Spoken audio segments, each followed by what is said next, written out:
Some say honor is dead, but I'll see what I can do. I am, some might call, a Way of Kings fan. In fact, I think of all of the Brandon Sanderson books, this one's probably the best, but don't quote me on that.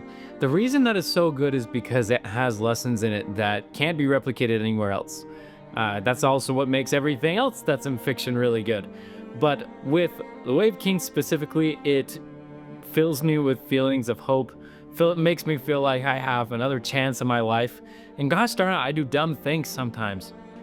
But I'm grateful that with this book, I have the chance to be able to understand more of how I can be better in the future. With this book, I am able to understand that there is more hope than I give myself credit for.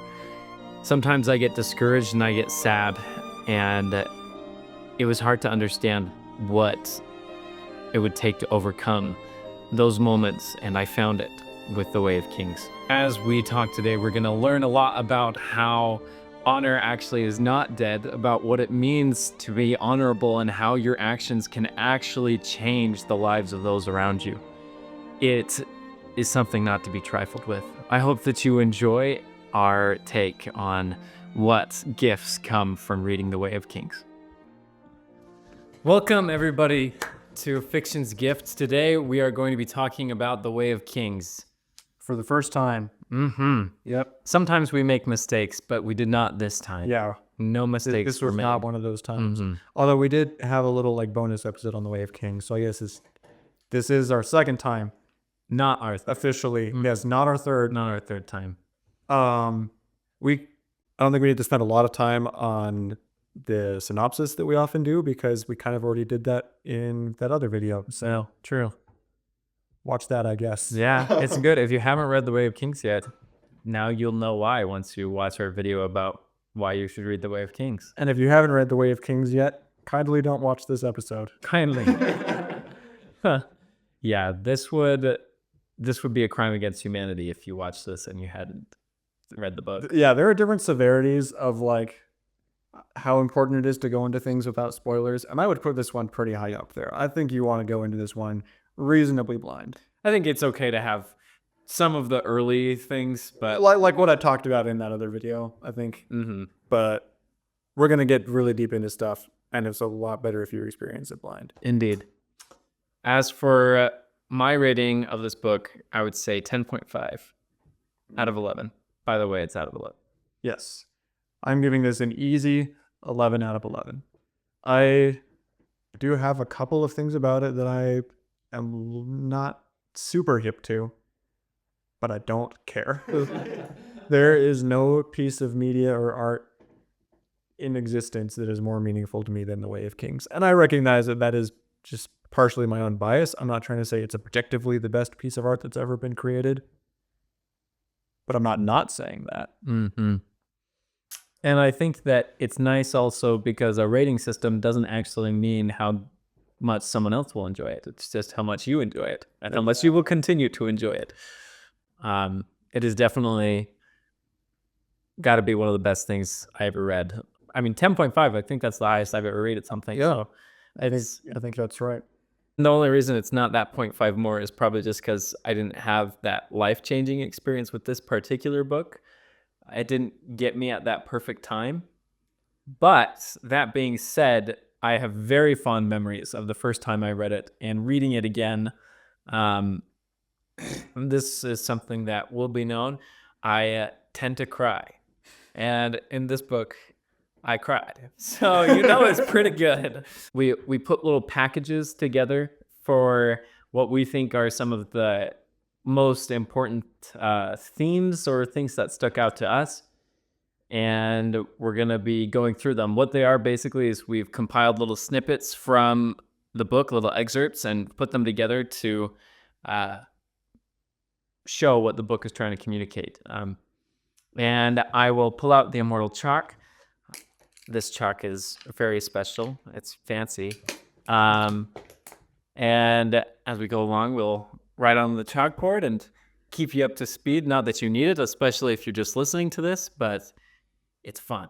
Yeah, we're doing this for ourselves. This is for The us. chalkboard is for us.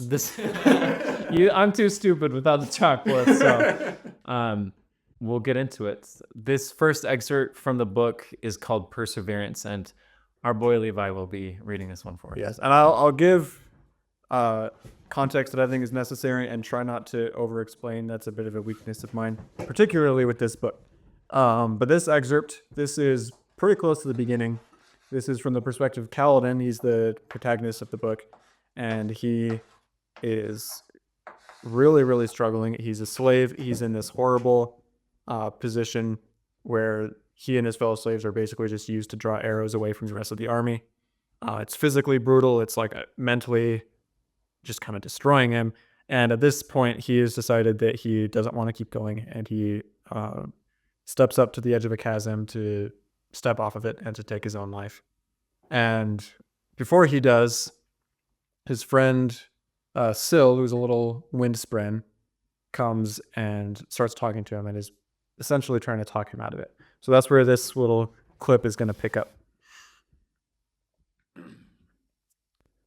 I watched you, when you were in that army.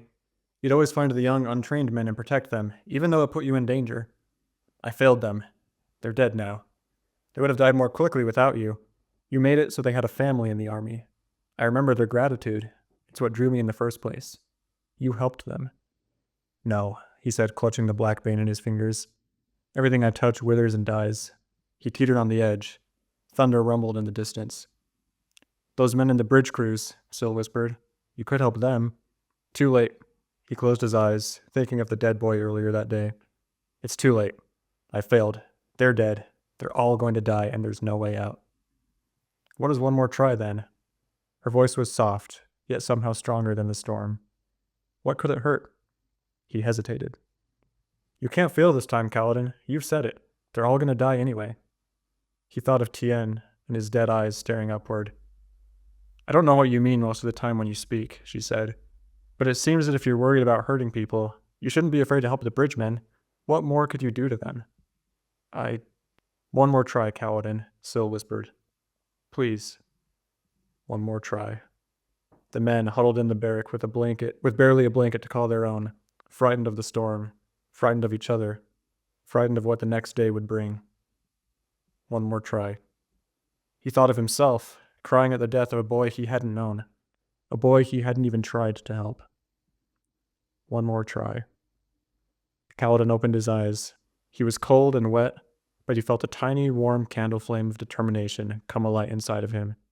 He clenched his hand, crushing the blackbane leaf, then dropped it over the side of the chasm. Now, this is my personal pick for my favorite scene in the book. That's pretty much exclusively because it had a very big impact on me the first time I read it. Changed the trajectory of my life from then on. So I love that scene. I get a little emotional every time I read it. But looking at it from Kaladin's perspective, it's obviously a very big turning point for him as well. It sets up his journey for the rest of the book, I feel like, of him pushing through constant setback and pushing against odds that are completely stacked against him. He has his purpose, his mission of helping his fellow slaves, helping the bridgemen that he's taken under his wing, and he refuses to give up on it.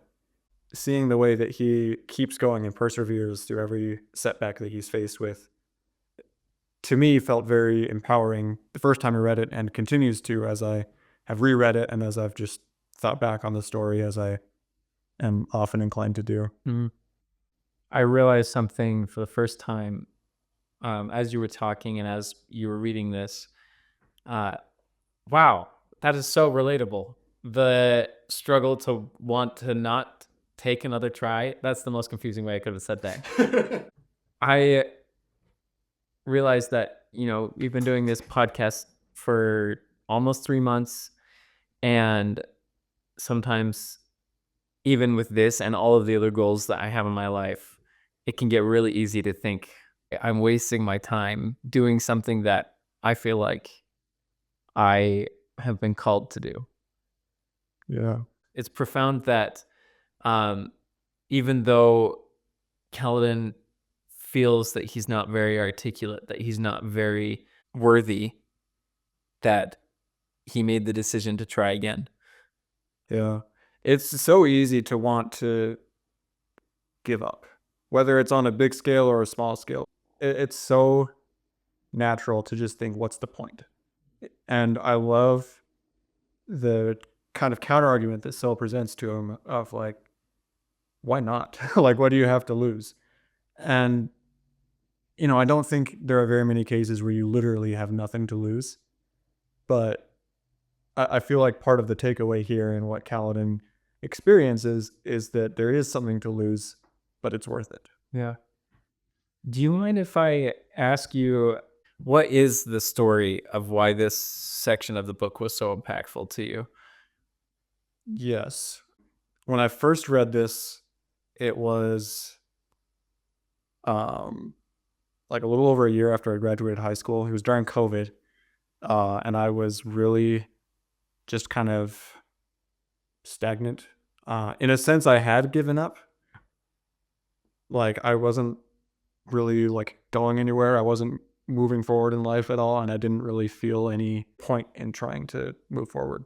So I was not only stuck, but I didn't see any reason to try to get unstuck. There were moments of feeling okay, but overall I was pretty depressed. And I wasn't really a reader at the time, which is part of why I love this book so much, is because it had its impact on me even when I wasn't really reading at the time. I don't know if that makes sense, but my brother kept saying this is the best book I've ever read. You got to read it. You got to read it. So I was like, okay, fine, I'll give it a shot. And I got to about this point, and I really was not liking the book that much up to this point. But I read this chapter, and particularly when it got to what we just read, when Syl is saying like, just try one more time, that just like punched me in the face in a good way, whatever that means. And I don't know, just that idea of like, what do you have to lose? Why not just try one more time? Just really resonated with me. And so I resolved to try to move forward again. And at the time, I felt like I was cured, so to speak, because I felt great for like a couple months after that. And so I was like, I've done it. I have conquered depression forever, and it will never be a problem again. I was very naive, because it did come back, but there was still a change that this passage brought to me that did not go away. And that was when these things came back, I didn't stop. The change is not necessarily that I don't get depressed anymore. It's that I don't give up anymore. Yeah. And that's something you even see in this book is that Kellen has to keep fighting that, later on when has Bridge 4 on his side and everybody's working together, he does have a moment where he has to look inside again, and when he finds out that the situation's even worse than he thought. And he has to ask himself the same question, but he always answers the same way. Yeah, and what was so interesting about that to me, because there was another scene that was pretty meaningful to me. Like I said, I was not a reader at the time that I read this first section of the book. And so there was actually a 2-year gap between me reading up to this honor chasm scene and me reading the rest of the book. And in those 2 years, I got back into reading. Also in those 2 years, I realized that it was not as quick and easy of a fix as I thought at the time. And I did have more difficult times and more depressive episodes. And it was really discouraging at first because in my mind, I was cured, right? And so coming back to this book and picking it back up after this point and seeing how the story goes for Kaladin beyond this, and seeing that he did continue to struggle and he did fall back into these holes and he did still have these dark times and these doubts, but that he pushed through them. Something still changed for him in this scene. It just wasn't as clean of a fix as he wanted or as I wanted, right? But it was weirdly comforting to me to see that, because I was like, oh yeah, I can, like, something is still different. Something did change in me, and I can still get through these things because Kaladin can get through these things, Yeah. It's a narrative that is pretty common in the world, what you're describing about how we think that we have to have a cure, a perfect fix. And one of the reasons why I think fiction is such a wonderful way to learn to better yourself is because it very clearly shows that there is no quick and easy fix, if it's good fiction, of course. Right. That the struggle is constant, but the thing that sets apart the heroes and that sets apart Kaladin is that he doesn't give up. It's not that he tries his best and everything works out. It's Most things don't work out. yeah, exactly. Yeah, if it's the power that comes when you don't give up on Right. on what it is you have to do. And that's also something I do really like about this opening scene is that it's really clear to Kaladin that there is a calling that he has and he has to try at it. And it's part of what we're going to get into with the next package here. But I think it's very profound of one more try. Also, just like a little thing to kind of piggyback off what you were saying with the not being one quick fix. Something that I've appreciated about this series, again, we're saying this assuming that you either have read it or are insane and don't mind spoilers. When Kaladin starts learning how to use Stormlight, it has supernatural healing, right? And we see later in the series, as we see more and more uses of it, it's pretty incredible what Stormlight can do. Basically, as long as your heart's still beating and your brain's still functioning, you can heal. Yeah. But nobody's mental illnesses get healed in this book by the Stormlight. Kaladin still battles depression. Also, Characters still struggle with addiction and Yeah. with like PTSD and anxiety and all these things. Even when they have this supernatural like magic healing ability, it's not a quick fix for their mental health. I think part of the reason that Sanderson did it that way is for us as the readers. Yeah, to see that we're so much more than our abilities too. Right. Yeah. I think it's very tempting to blame our problems on our Mental health struggles. Or... well, more of like I was going to say more on our lack of talent. Okay, yeah. We often will say if I was better at X, Y, and Z, my parents wouldn't be getting divorced. I don't know. That's a very crude example. But it's also something that people actually do think. That's the sort of thing people actually do view life as. And a lot of times that's not how it works. It is just a lot of remembering, oh, one more try, one more step to doing what it is that I need to do. I wanted to get into the next thing because it actually piggybacks off of the one more try part. And this was one of my favorite themes from this book. It talks about responsibility in a way that most things don't view responsibility as, and I find that very interesting. So this package begins with Teft and Kaladin talking about his remarkably quick recovery after being left out in the high storm. I'm fine, Kaladin said. Remarkably so, actually. Odd, eh? It was odd.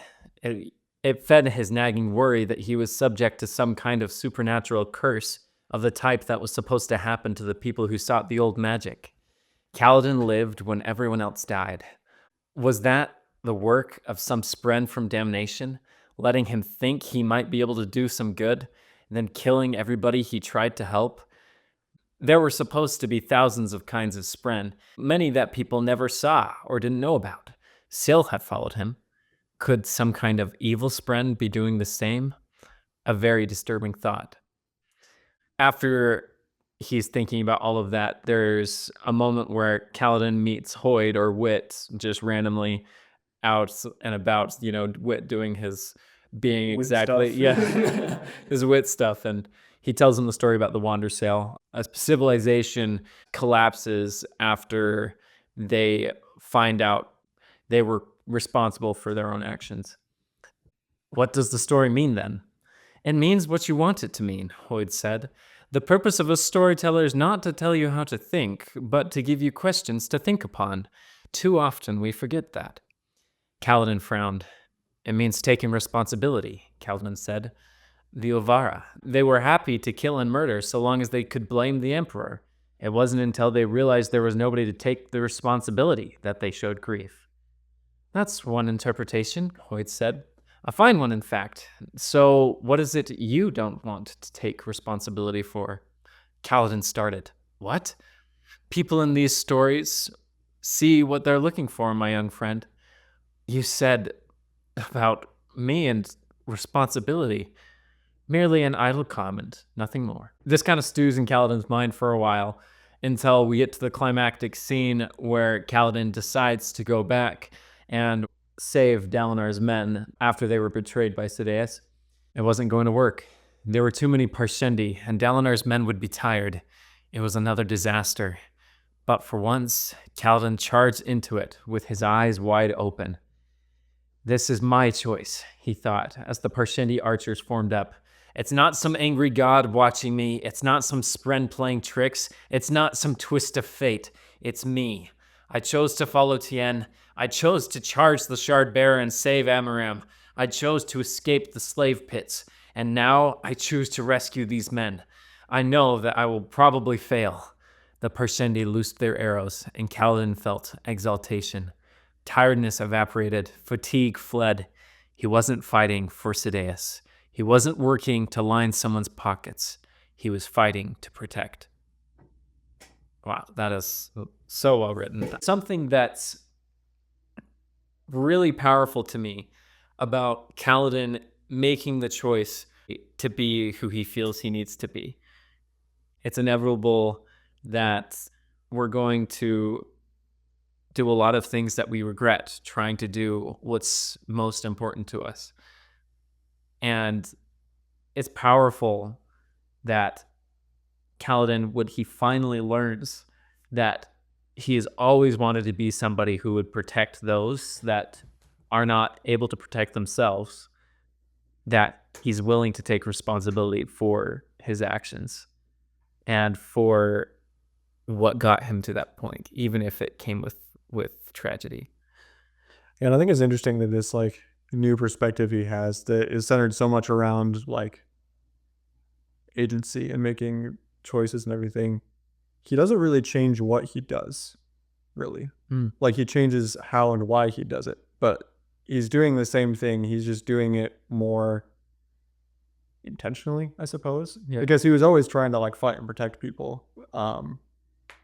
But the why and the personal like accountability of this is who he is and this is a decision he wants to make was kind of getting lost along the way as he was putting everything onto some spren that was haunting him, he had this woe is me, I'm cursed mentality. And then getting rid of that and deciding this is what my life has been through the choices that I've made, through choices that our people have made. This is what I'm going to do. This is why I want to do it. But it's not really changing what he's doing. And I don't know. I just think that's interesting. That is the difference between this kind of responsibility and the other kind, where oftentimes we view responsibility as, oh, I need to learn to change my actions, instead of, oh, I need to learn to accept that I'm not going to be perfect and my actions are going to come with consequences. It was him choosing to take responsibility for what he knew he needed to believe too. He knew he needed to believe that he was somebody who was willing to protect other people. Because when he wasn't, he would feel immense grief and guilt whenever he failed somebody. And he viewed it as there was something wrong with him, instead of it was him being him, trying to do the best that he can. It's almost like I've heard a comparison to how each person is like a machine. We have choices and we have this body that has limitations. And the purpose of our life is to use the machine we've been given to the best extent that we can. And that's a hard place to find. It's hard to find the understanding that I'm going to use what I've been given the best that I can. And it's cool to describe that as responsibility, to describe that as, this is me taking responsibility to admit that I'm going to be giving the best that I can, even with what I've been given. Yeah. That's something that I love about this series. As I've thought about it, even just over the course of talking about it right now, I've realized more and more how much of a theme like responsibility and agency and choices are throughout the series. I feel like it kind of just ties in with the concept of the ideals of the Knights Radiant, or the immortal words in general, of these commitments that you need to make and live up to in order to progress in your like magical ability, a lot of it is about making a choice and taking responsibility for who you are and what you're going to do. Yeah. If I could summarize this, I would say it's my choice is, I think, such a profound statement that we have to learn to accept the consequences with the blessings of doing what we know we're meant to do. And I just love that saying, it's my choice. That's cool. Now, in preparation for our next little package, let's talk about honor.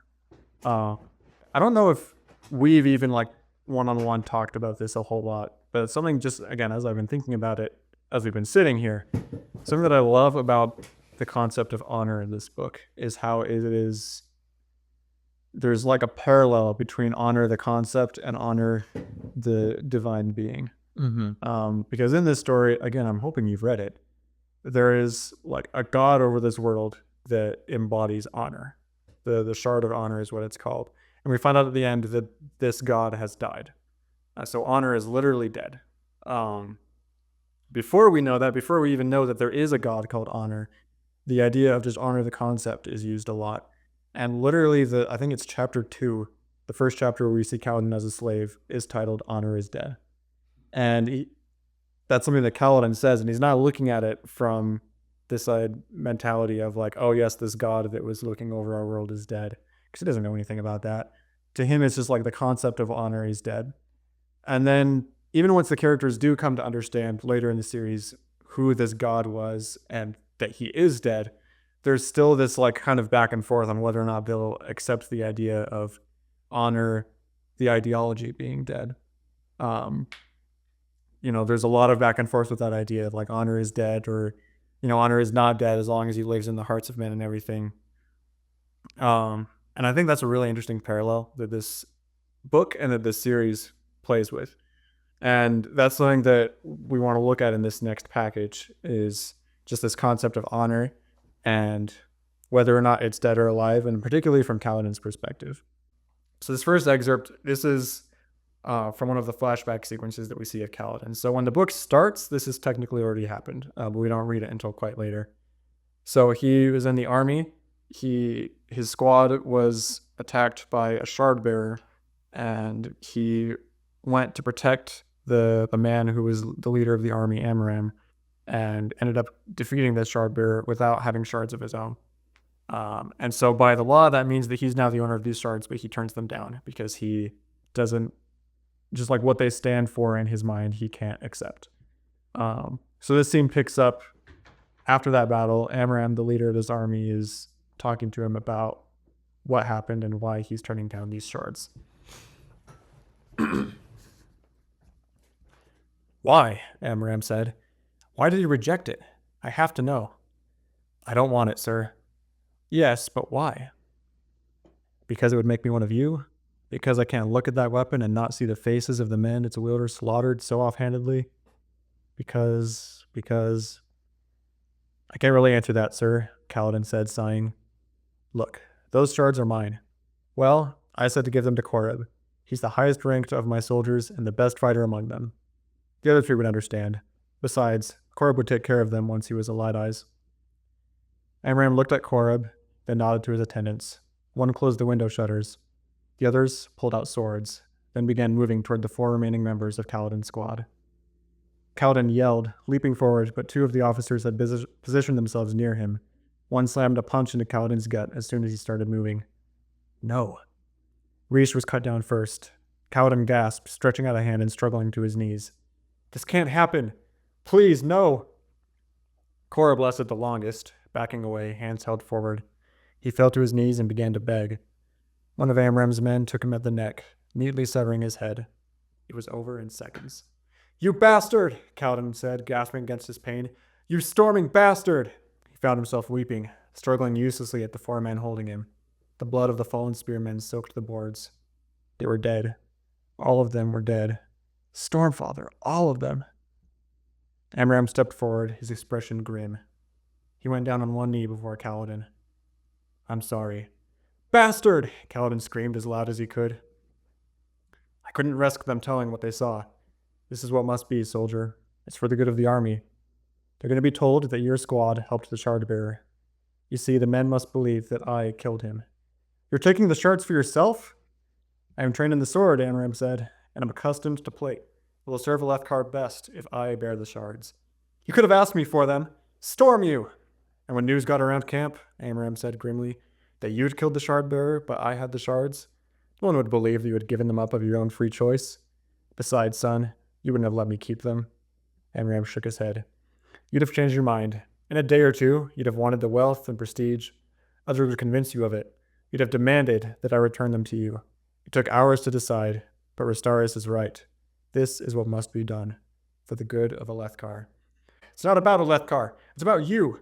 Storm it, you're supposed to be better than the others. Tears dripped from Kaladin's chin. Amram looked guilty suddenly, as if pierced by Kaladin's words. He turned away, waving to the storm warden. The man turned from the brazier, holding something he'd been heating in the coals. A small branding iron.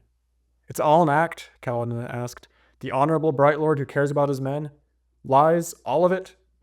This is for my men, Amram said.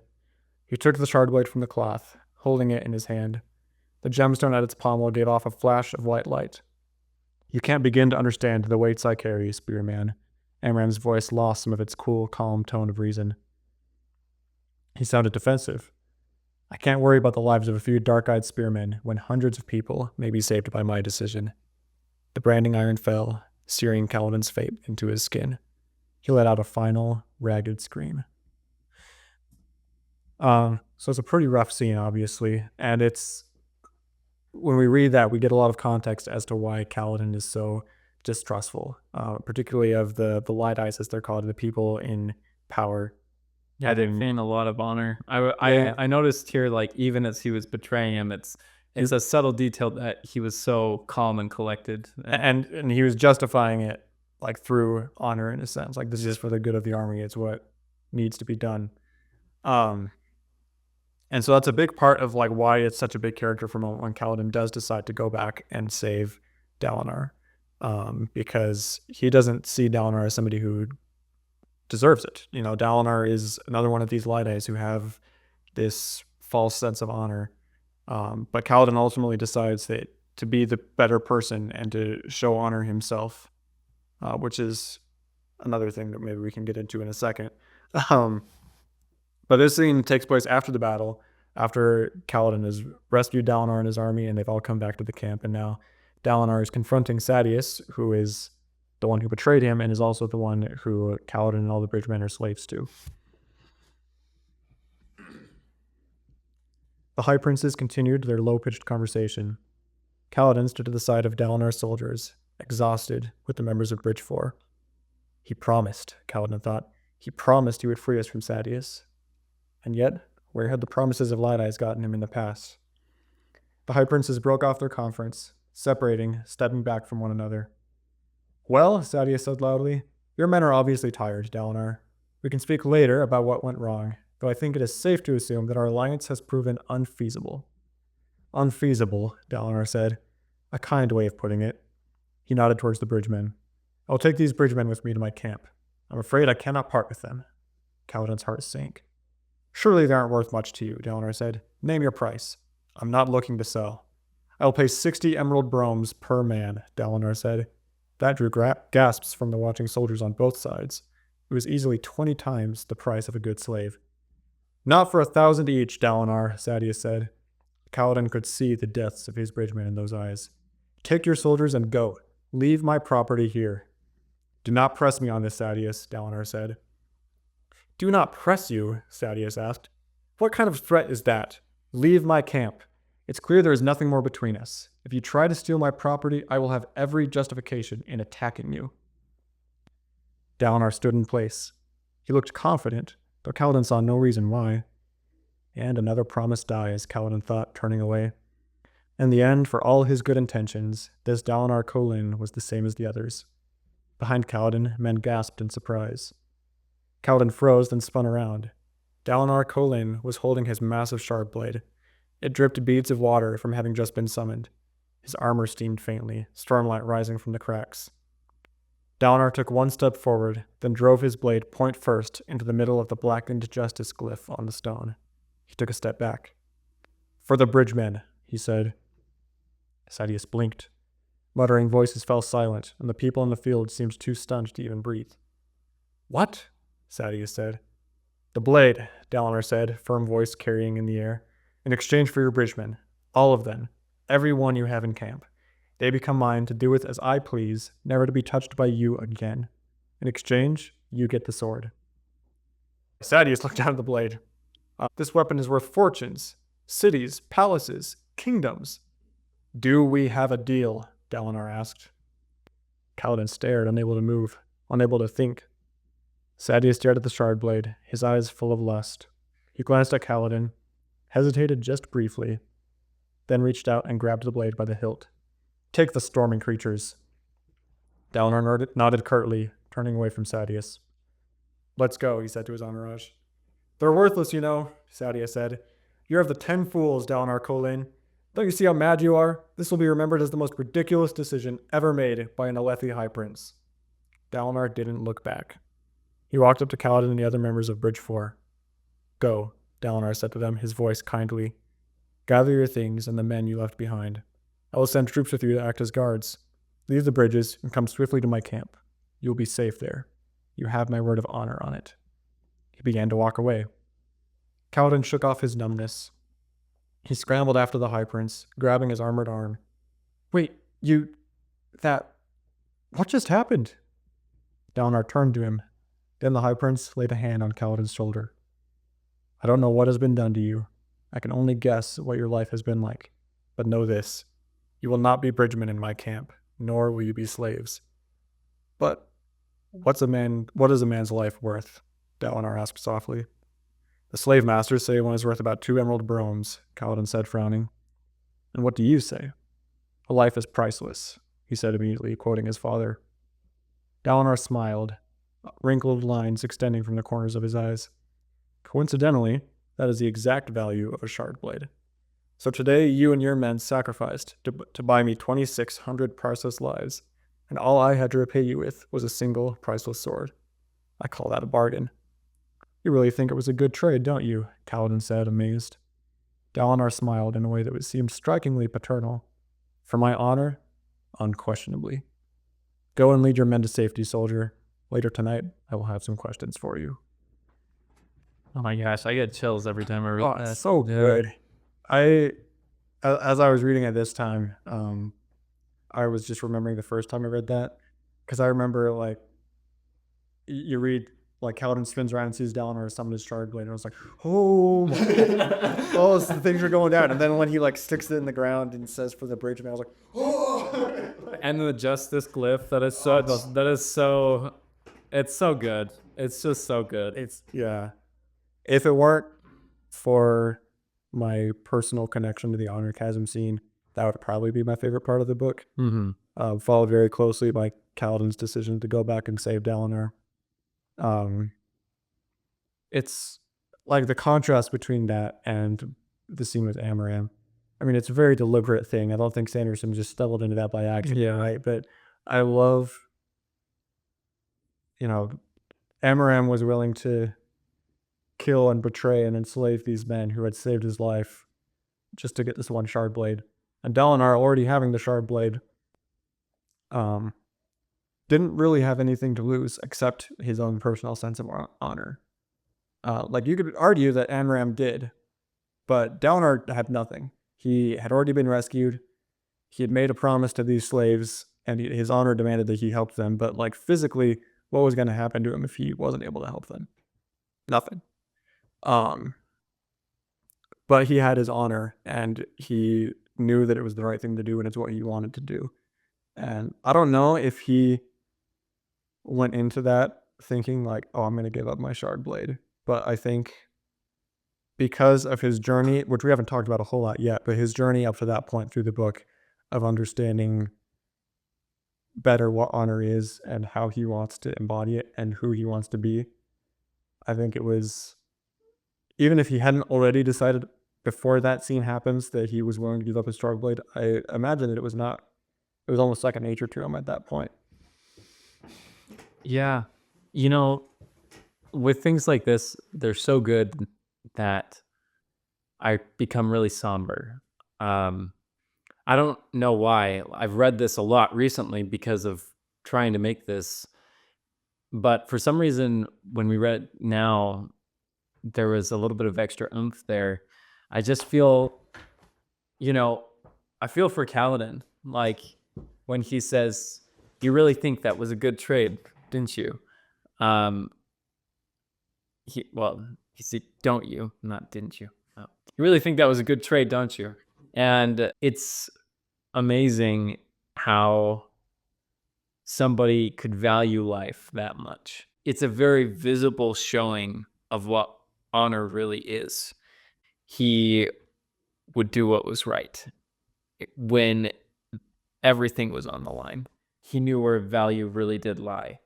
This is going back a little bit to what I was saying with the honor is dead concept. I love how between Kaladin and Dalinar, who are the kind of main viewpoint characters of this book, there's also Shallan. If you've read the book, you know we're not forgetting Shallan. We're just going to talk about her later, more when we get to Words of Radiance. We like Shallan here, I promise. But these are kind of the two main characters of this book, and they both embody the idea that honor isn't dead in different ways. Because in Kaladin, it's this idea of like, oh yeah, honor may be gone among these people in power, but we're not going to let that stop we, the little nobodies, the worthless slaves, from showing honor ourselves. And then from Dalinar, you kind of get this idea of like, he is one of the higher ups. He's one of the most powerful men in the world. And he's like, we're losing our honor. Like, what's happening to us? And from him, it's more of a perspective of, I'm not going to let that happen. Even if I'm the only one who's holding on to it, I'm going to hold on to my honor and I'm going to be better. Mm-hmm. I love the effect that one person's honor has on everybody else.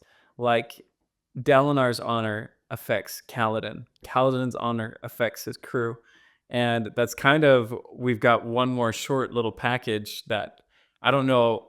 I feel like the conversation is kind of leading into this here, that this honor, it's life changing, that it changes your own life, but also the lives of those around you. This is at the very end of the book, when I know we haven't gotten a lot of chances to talk about Bridge 4 because Bridge 4 deserves more time than we're giving it. Bridge 4 deserves its own episode. There's a lot of really beautiful things there.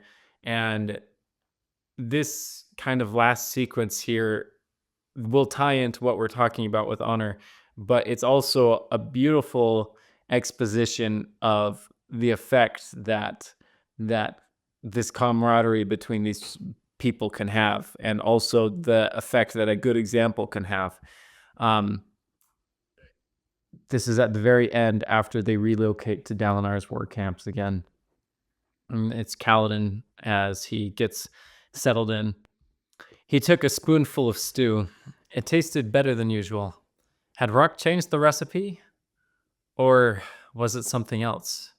As he settled down to eat, the other bridgemen began chatting, speaking of home and their pasts, things that had once been taboo. Several of the men from other crews, wounded whom Kaladin had helped, even a few lonely souls who were still awake, wandered over. The men of Bridge 4 welcomed them, handing out stew and making room. Everyone looked as exhausted as Kaladin felt, but nobody spoke of turning in. He could see why. Being together, eating rock stew, listening to the quiet chatter, while the fire crackled and popped, sending dancing flakes of yellow light into the air. This was more relaxing than sleep could be. Kaladin smiled, leaning back and looking upward toward the dark sky and the large sapphire moon. Then he closed his eyes, listening. 3 more men were dead, Malop, Earless Jax, and Narm. Kaladin had failed them, but he and Bridge 4 had protected hundreds of others, hundreds who would never have to run a bridge again, would never have to face Parshendi arrows, would never have to fight if they didn't want to. More personally, 27 of his friends had lived, partially because of what he'd done, partially because of their heroism. 27 men lived. He'd finally managed to save someone. For now, that was enough. I think that the impact that Kaladin's honor had on these men changed them completely and gave them hope even when their life was hopeless. And I think that's an underrated value of doing what's right. I think the cynics in the world will say that your actions make no difference and don't matter. But I think every time I've learned to be a better person, 70% of the time it involves me watching somebody else do something.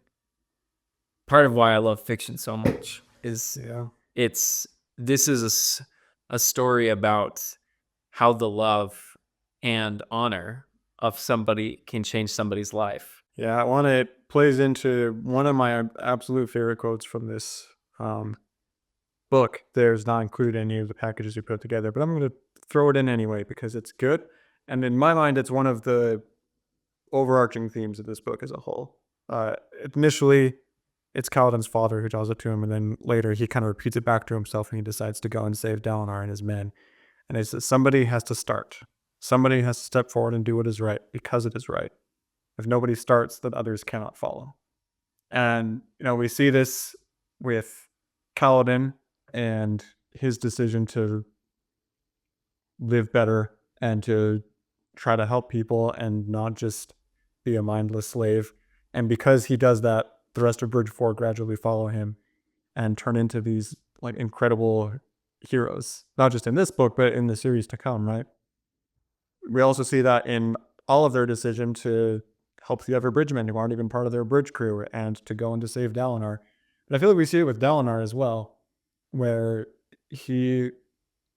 nobody else in this nation really is acting with honor. Nobody else is doing what he's starting to feel they should be doing and doing what's right.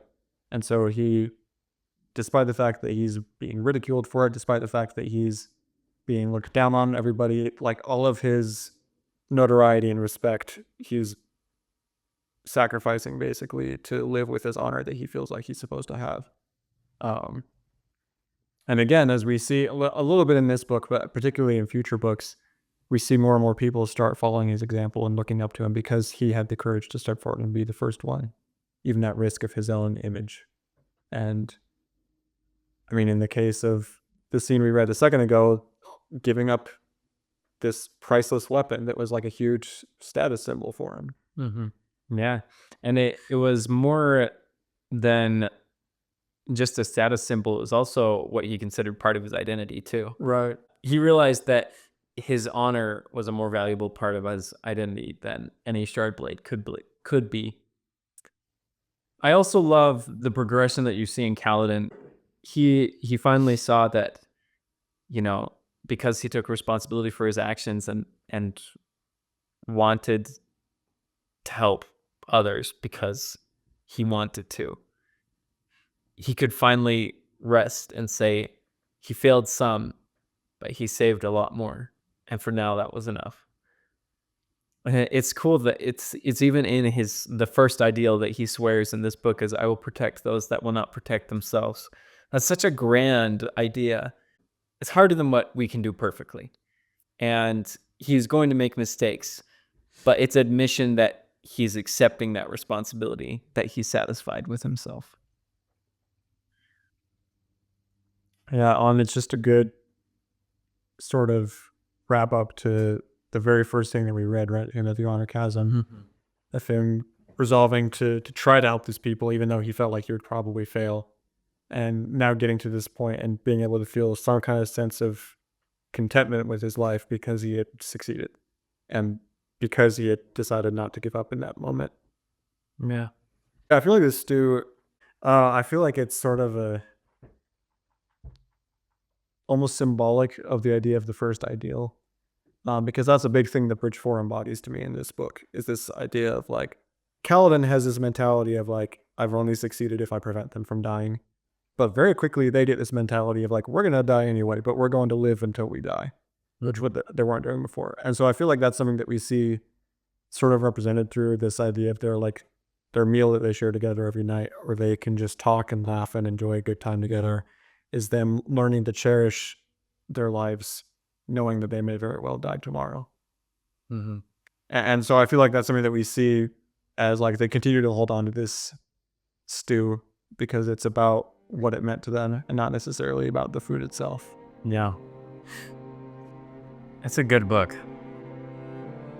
And if I can close with anything, it would be to say that as people, we're reading to understand more about the human experience. And I think it's pretty clear that, we could all use a little bit more of accepting our choices as our own and giving ourselves the chance to take another try and to be honorable and to show forth that example and to have life before death, I think I just love this book. It's good. Me too. It's cool. It is just cool. Well, thank you everybody for joining us, and we will see you again later. See ya.